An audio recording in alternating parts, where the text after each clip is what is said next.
So thank you very much for this opportunity, and I'm very glad to be here to talk with you. And so today I'm going to present a work that has been recently published in PLOS ONE.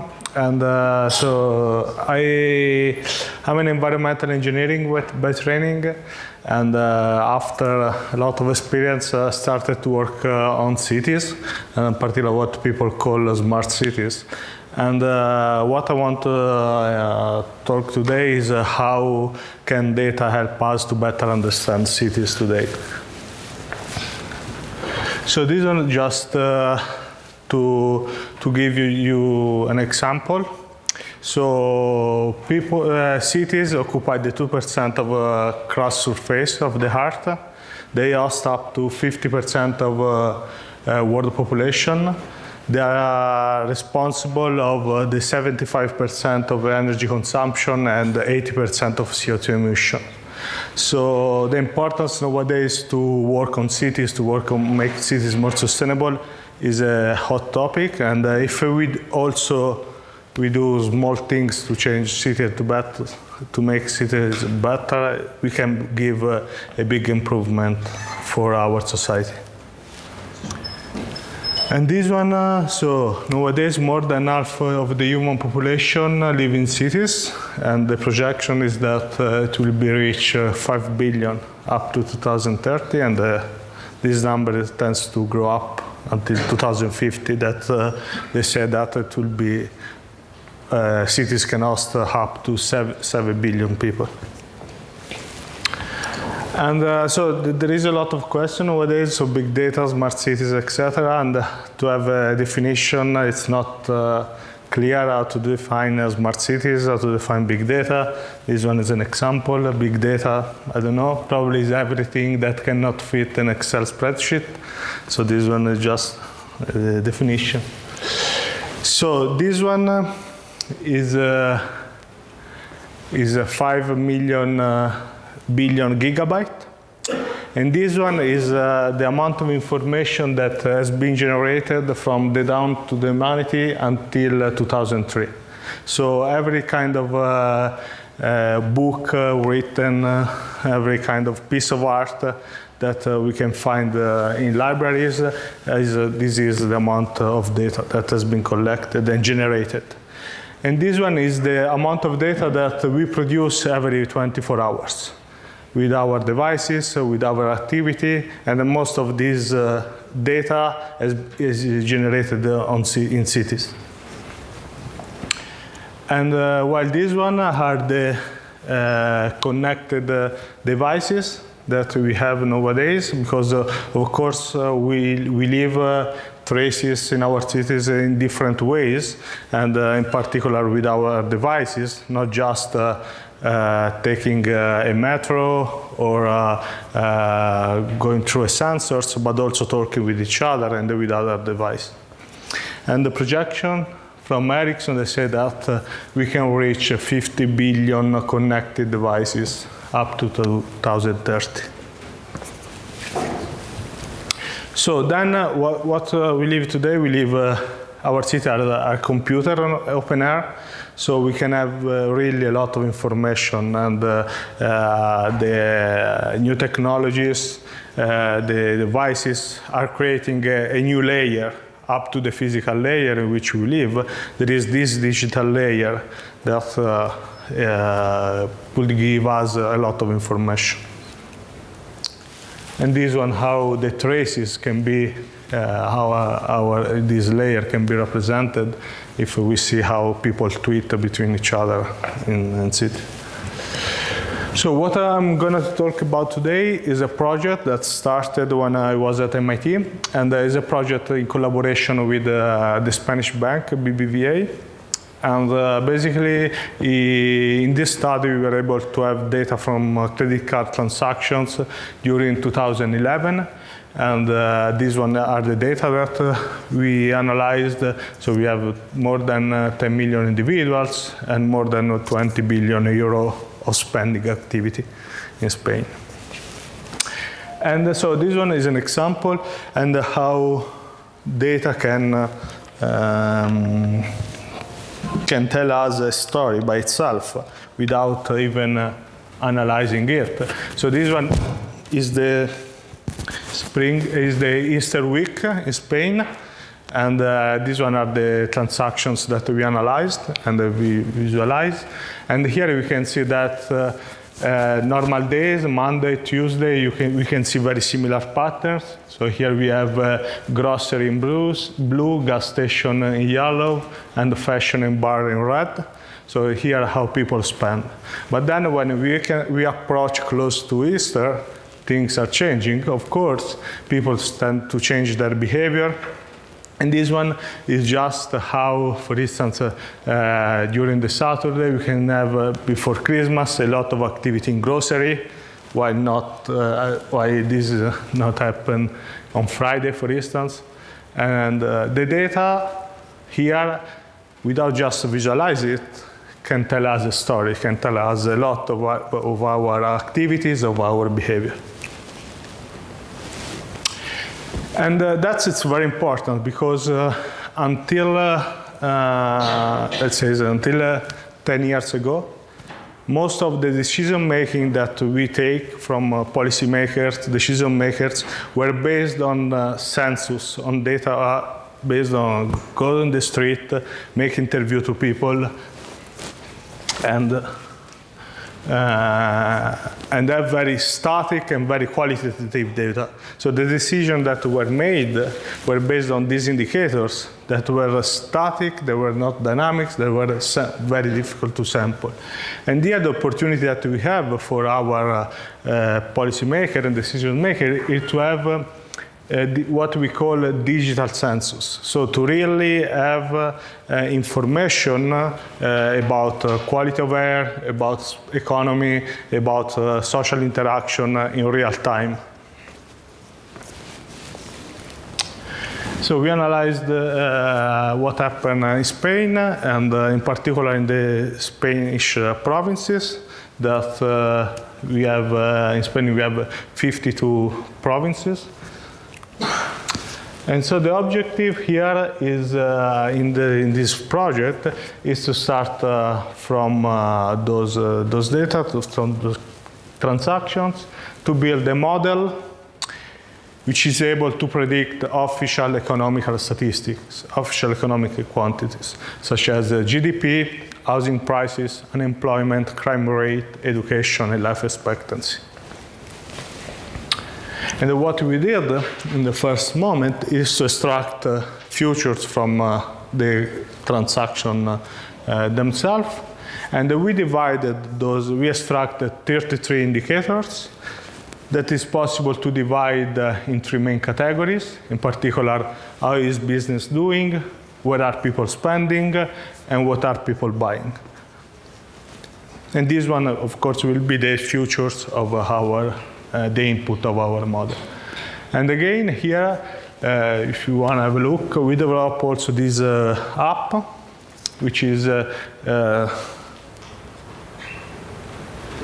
basically is a web application that allows us again to visualize the data itself, and in particular to visualize the indicators and the futures that we extracted, to compare different cities. For instance, this one is Madrid, to see also the official economic quantities that we want to see, to compare those. And again, data can tell us a story again, just visualizing it. And here we also show another kind of visualization for the different indicators and see how people perform. So this one is density of spending inside the province, and so on. And also here we did a sort of a clustering, K-means clustering here, for using both commercial index, but also using official statistical indices. So here we can see that with two clusters, is it possible to really have a vision of Spain from south and north.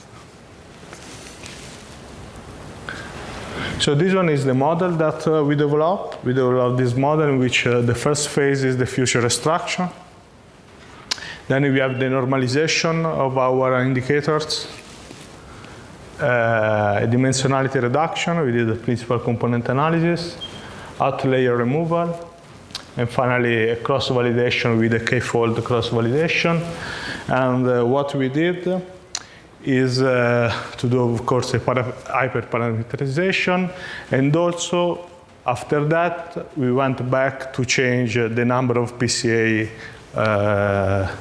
to give as input of our model. And what we observed here is the fact that for different quantities, here is the we develop a supported vector machine without layer removal. And what we observed is that in order to achieve the best score, we need to use different features, to use different number of PCA. And here is the result of our model.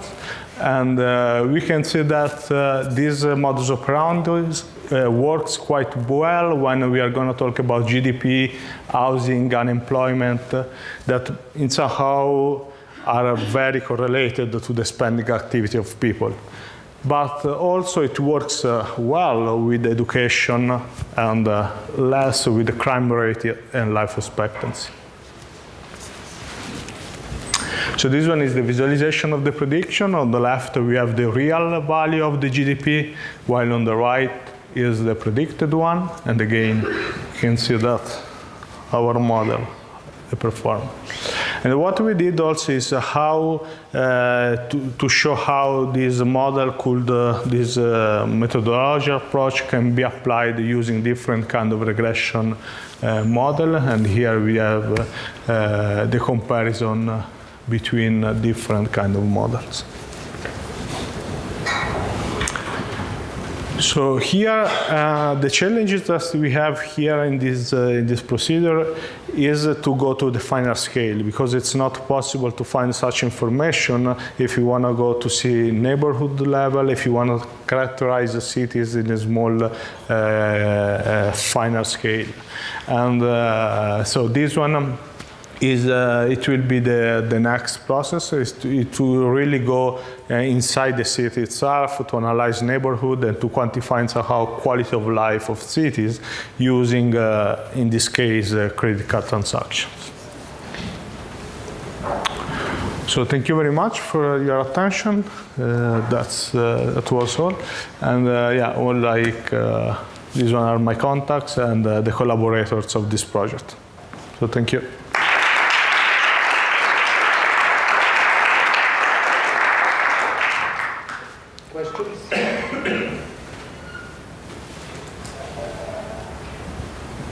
Yeah. So how big was your data? Excuse me? How big was your data? Yeah, it was, so we had the opportunity to, so this one is, we have this amount of data. It was, I don't know the size, it was something like 10 giga of data, the raw data itself. I have a question. Yeah. How did you anonymize, like randomize, make anonymous? It was anonymized by, I don't know which kind of procedure that they use. We received the data in an anonymized form, so we didn't anonymize them. As I understand, you did it as being already an MIT, yes? Yeah. So other people had access to this data also? Yes? No, it was just, we could have access just ourselves with a confidence. So you had to sign a special... Yeah, contract, yeah. Yeah. Any more? Yeah. I have a question. Like, in the end, like there was this map, like comparison of GDP that you predicted and the real one. I'm curious because there was one, like really one region that was really off. I'm curious if you really looked at that region and tried to find like what is the reason or. Yeah. Yeah, actually there were some outlier, and that was a province that it was an outlier, but yeah, we didn't understand why this one. Yeah. Yeah, yeah.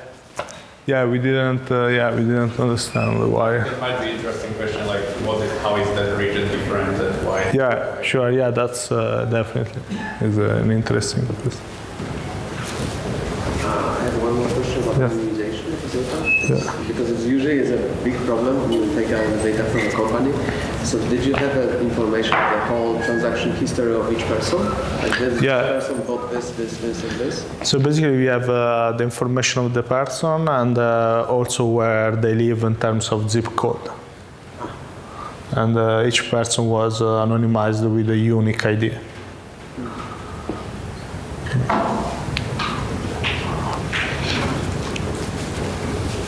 Any more questions? Yeah.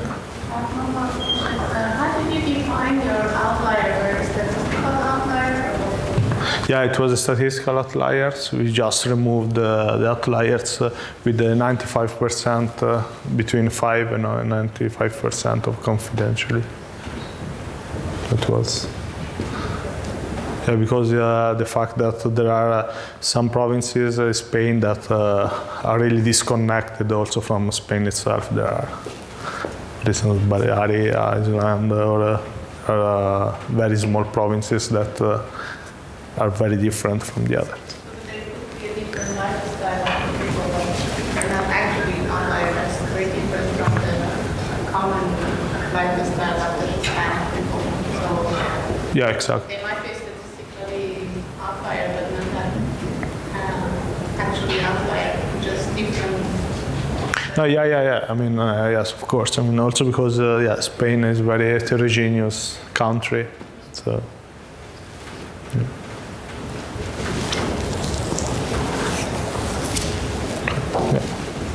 Have you tried to extrapolate the predictions to other countries? Can you make prediction based on these results for other countries as well? How can you do that without the data for the other country? I guess you can get the transactions from other countries. Yeah, we don't have. Yeah. So I was wondering what kind of normalization do, like, is it just... So classic normalization. Okay, so no complex thing like accounting for people living in cities or not in cities? No.